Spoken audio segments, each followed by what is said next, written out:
Hi, welcome back to the Zarlengo Foundation Unlocking Learning Disabilities podcast. I'm here with Brandon Slade from Untapped Learning. Thank you for joining us today. So honored to be here. Thank you so much for having me. Yes, absolutely. So we are going to talk today about executive functioning. So tell me what, in a nutshell, is executive functioning? It's a hot button term in education right now. It's thrown around everywhere, but the easiest way to put it, the best definition that I've heard that's very simplistic is it helps you reach your goals. There's a bunch of cognitive processes going on, but at the end of the day, it helps you reach your goals and it helps you transition between the tasks getting to your goals. Tell me kind of some of the things in our daily life it would affect if we need to work on executive functioning. If we have a big picture goal, and again, with executive functioning, our goal could be big picture or not so much. So it could be, I want to be the star of the musical. It's all the steps needed, the day-to-day practices to get there, and then transitioning between those practices and getting to that end goal.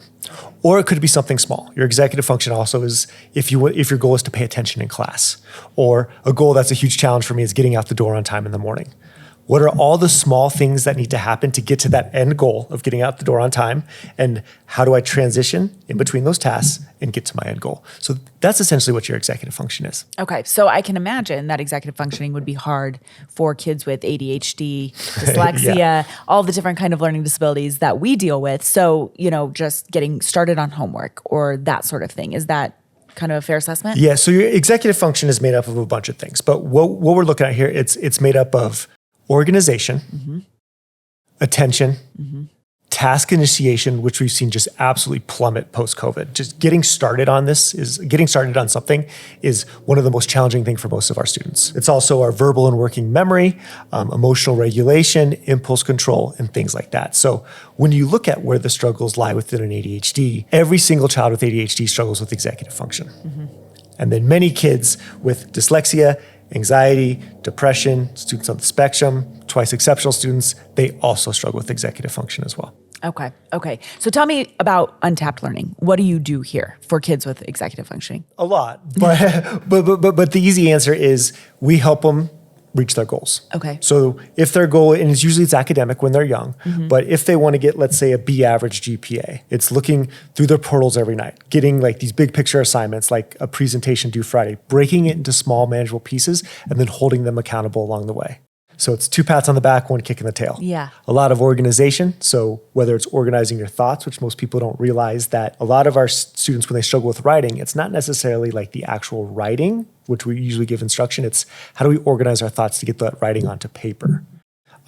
Organization of binders, if kids even get any physical materials anymore. Sure. Organization of Google Drives, habits, routines.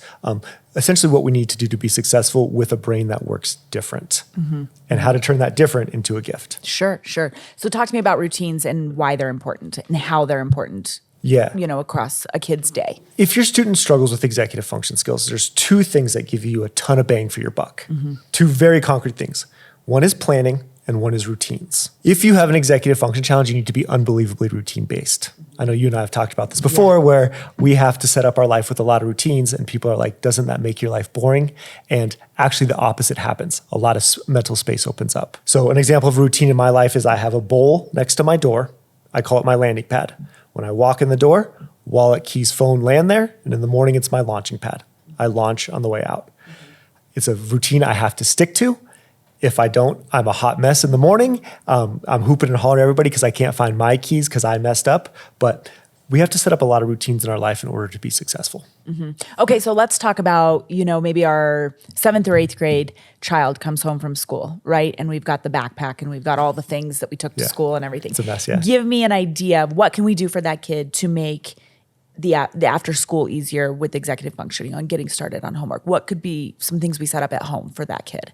Yeah, so much comes back to self-assessment. And one of the things we struggle with, part of that executive function is what we call metacognition, which is just a fancy word for self-assessment.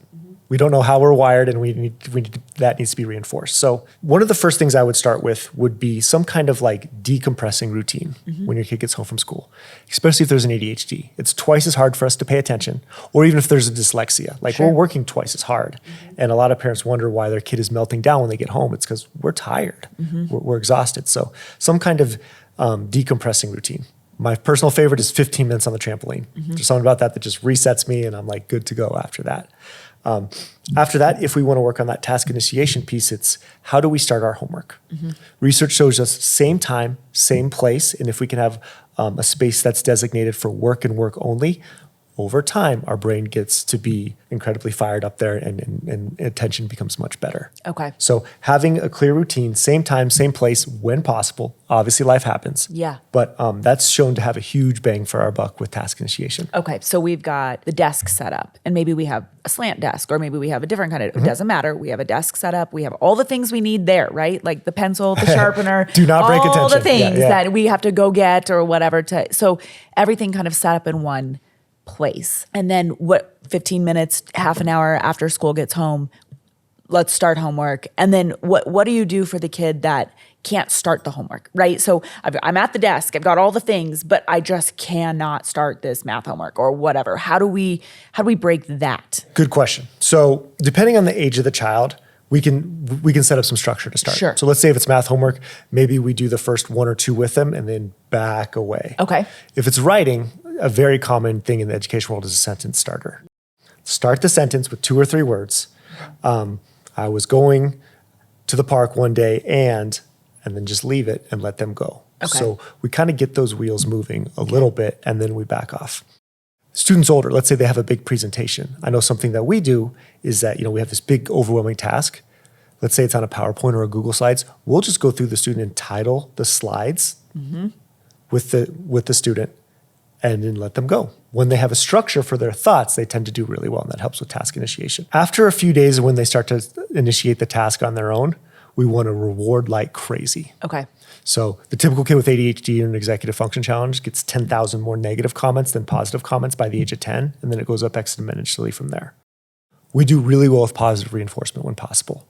So to reinforce this routine, it is 2 pats on the back and 1 kick in the tail. Love accountability, but we have to reinforce it. The brain likes that dopamine hit, right? Sure. So the compliments of, hey, good job, John. You did a really good job starting that. You did a really good job on homework. We're really proud of you tonight for doing homework. Tomorrow, let's see if we can do what?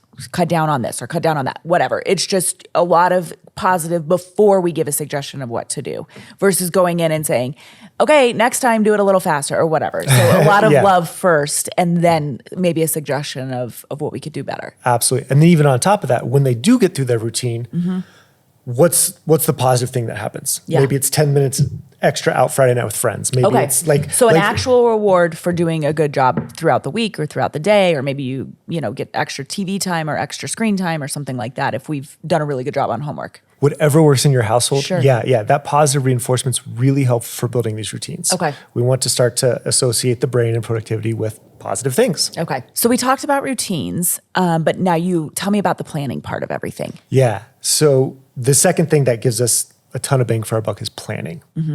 This looks different in every household, but when a student with executive function challenges has a plan, what we see is that anxiety goes down significantly because we know what's expected of us. Sure. And also productivity goes up. We're finding procrastination is actually an emotional state versus a behavioral state. How I've seen this look with a lot of families that have done it really well is they have a time of the week where they plan every single week. So let's say it's Sundays, 6 p.m. at the kitchen table. The entire family sits down and looks at the week ahead and has a very clear plan. So on Monday, we have these 2 pieces of homework plus soccer practice. And then we do the best we can. Obviously, stuff comes up throughout the week. We don't know all the homework that's going to be assigned, but we do the best we can and we create a plan for the week.